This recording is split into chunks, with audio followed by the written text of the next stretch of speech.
bienvenue à suivre ce programme. Aujourd'hui, nous nous rendrons à Minova.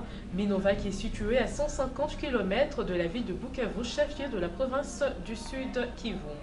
Nous nous rendrons à Minova où la population de cette contrée souffre d'absence d'eau depuis plus de 10 ans, soit depuis 2004, et a décidé aujourd'hui de se prendre en charge et trouver solution à ce problème. Cela n'a pas été facile pour cette population victime de guerres à répétition depuis 1996. Et ces reportages qui a été réalisé le 16 juin 2014 par Franck Zongwe nous plongent non seulement au cœur de cette population, mais au cœur de cette ambiance qui a caractérisé ces documentaires que je vous propose donc de suivre.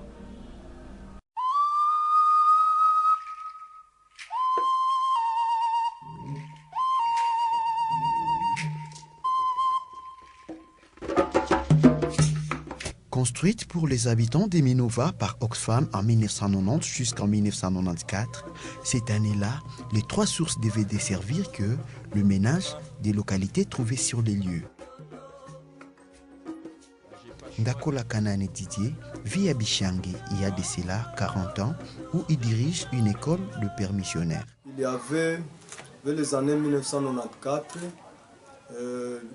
Oxfam est venu avec son projet de réhabilitation d'eau potable, mais malheureusement avec les atrocités qui ont secoué les milliers par de multiples guerres interethniques, les bornes fontaines ont été détruites de tel point qu'en 2004, nous nous sommes retrouvés dans une carence insupportable de manque d'eau potable.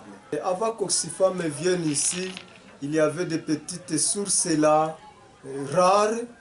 Pour gagner de l'eau potable, la population pouvait franchir même une distance de 12 km, voire même 15. Cela vraiment a été une grande difficulté pour la population d'ici à Bichangi.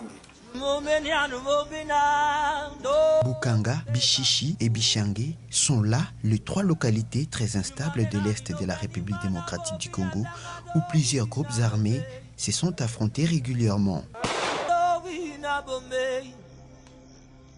Fuyant les derniers affrontements du mouvement du 23 mars, les déplacés ont fait grimper le taux de la population en érigeant un cas à Mobimbi, camp situé juste à l'entrée de Minova en provenance du Bukavu.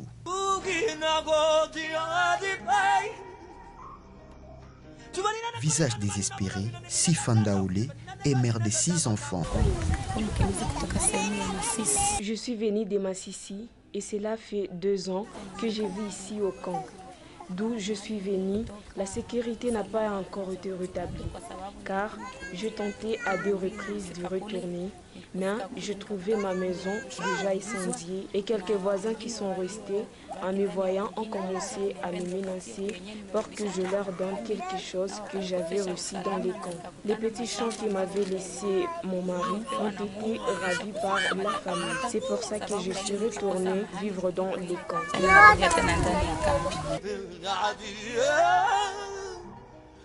Ayant échappé à la mort à Massissi, voilà qu'avec ses enfants, cette femme se confronte à d'autres difficultés. À mon arrivée dans les camps, nous trouvions de l'eau très difficilement et parfois on passait toute une semaine sans eau dans nos tentes. Mais heureusement qu'à côté de nous, ici il y a une rivière dans laquelle coule une eau sale que nous utilisons.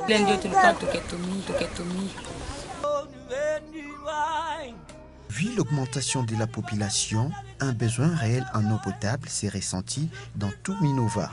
Sans intervention aucune, la population devait faire des kilomètres par jour pour trouver ne fût-ce que l'eau du lac pour la survie.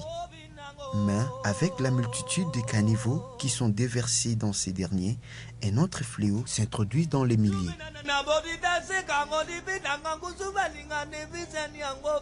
Hangi Justin est infirmier titulaire au sein du centre de santé de Buganga, à quelques kilomètres du camp déplacé où les problèmes de santé sont très récurrents. Il y avait le taux de maladies hydriques comme la diarrhée qui était un peu élevé. Les personnes qui étaient affectées, c'est surtout les enfants de moins de 5 ans et les femmes enceintes.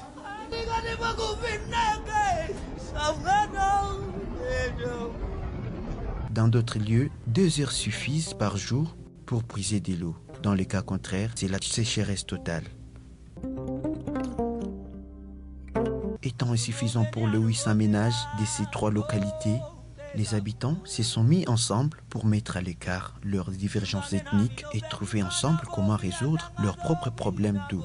Ces 3 communautés ont bénéficié de l'appui du Comité international de la Croix-Rouge, du CICR, en le formant sur la gestion et le traitement d'eau, mais aussi en les éduquant et en faisant des hommes épanouis. Aujourd'hui, une femme d'entre eux, Mawazo Bireno, mère de 7 enfants, a décidé d'entretenir ses sources de distribution en travaillant dans la plomberie. Je remercie beaucoup Dieu et je me sens vraiment heureuse. Quand vous me voyez ici, je ne sais lire ni écrire. Mais étant femme, je me suis engagée pour qu'on ne prenne plus de l'eau sale. Efforcez-vous pour me doter des matériels pour qu'à mon tour, je puisse former d'autres femmes volontaires dans ces domaines pour qu'elles aussi s'engagent comme moi dans cette lutte.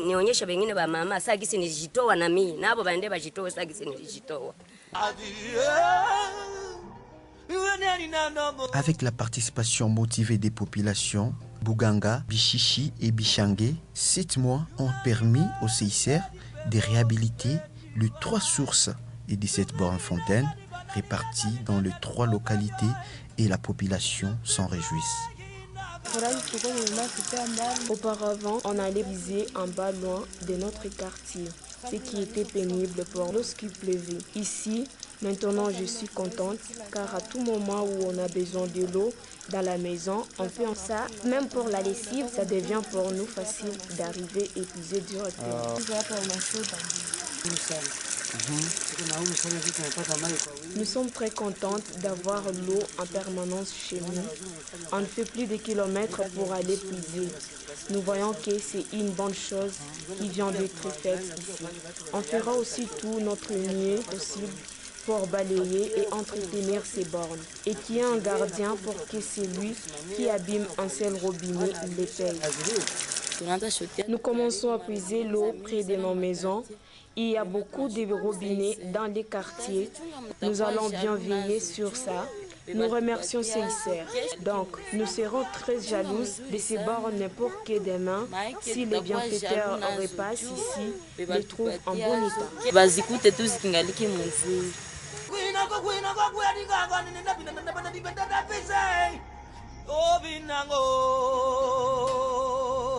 Se trouvant à cheval entre les 2 provinces, soit le nord et le sud Kivu, ces bornes fontaines sont installées dans les localités de 2 provinces, ce qui apporte un plus sur la vie socio-économique de ces 3 communautés.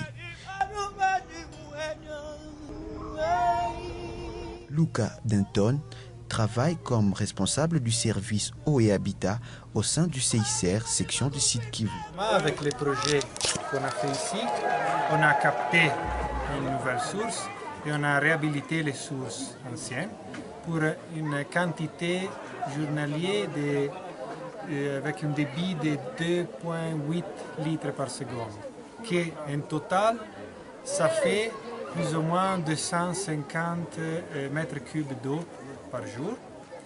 Et si vous faites les calculs, pour les personnes qui sont dans les bassins et les mètres cubes d'eau disponibles chaque jour, on a une quantité de 30 litres par jour par personne. Et c'est beaucoup. Et l'eau est une eau de bonne qualité, car c'est l'eau est distribuée dans tous les bassins ici dans les 3 villages. Et tout le monde peut venir puiser l'eau dans les bonnes fontaines. Et on a dans chaque bonne fontaine un fontanier qui va gérer la bonne fontaine.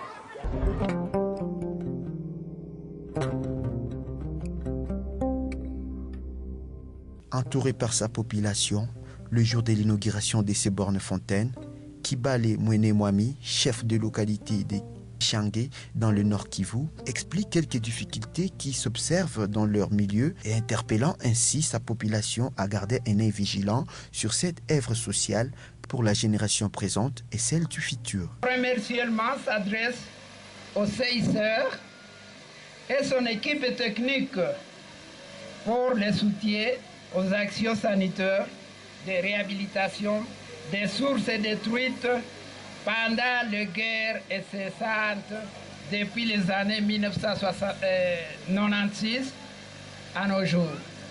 Nous demandons aussi à la population voisinante de la zone de santé de Minova de sécuriser et protéger ces installations pour la pérennité de ces actions sociales confiantes que sans l'eau potable, la vie de cette population serait en danger.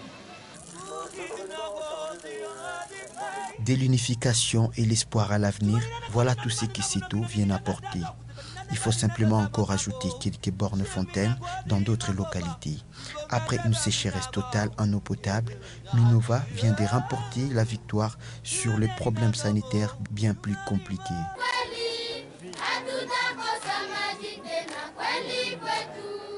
Voilà, c'est la fin de ce documentaire. Nous vous remercions de l'avoir suivi avec beaucoup d'attention. Vous avez certainement été édifiés sur les difficultés qui ont guetté cette population, sur les efforts que cette population a vécu. Vous avez également vécu avec nous combien cette population a pris conscience de son problème, combien cette population a voulu résoudre ce problème. Vous avez remarqué que grâce aux efforts conjugués communément, on peut arriver au bout de quelque chose.